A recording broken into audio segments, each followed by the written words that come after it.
is a follow-up to a couple of my previous rants, namely pet peeves and corporate silliness. Yes, I know I've done a lot of both lately, but to be honest, they're problems that just aren't going away. And thank goodness, because I wasn't that much of a show. It all goes under what my friend Rich would call a big clusterfuck. Companies and their employees having incredibly bad judgment. I'll start with one that I just ran into the other day. Bad maps. I was at the Royal Ontario Museum on the weekend and got seriously fucking turned around in the place a lot, partly because the odd time that they bother with an in-room map, it pretty much only shows you the area that you can already see. In other words, in a pair of long rectangular galleries, for instance, you might only be able to see two boxes, and the map will only show you one that seems to be a lot bigger than the one you're in. My group's first thought was we're going the wrong way, but it turns out the map is really talking about things lurking in blind corners. How the hell are you supposed to tell where you are on a map like that? Another thing that grinds my gears are some of the snack stands at movie theaters.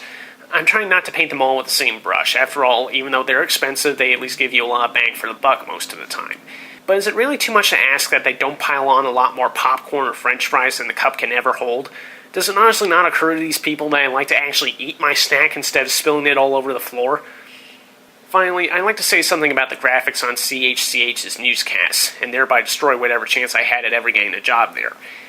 I know that nobody's spelling is perfect, and sometimes you have to rush a story on the air, but is it really too much to ask that whoever makes the station's captions knows how to spell things like weekend or tonight?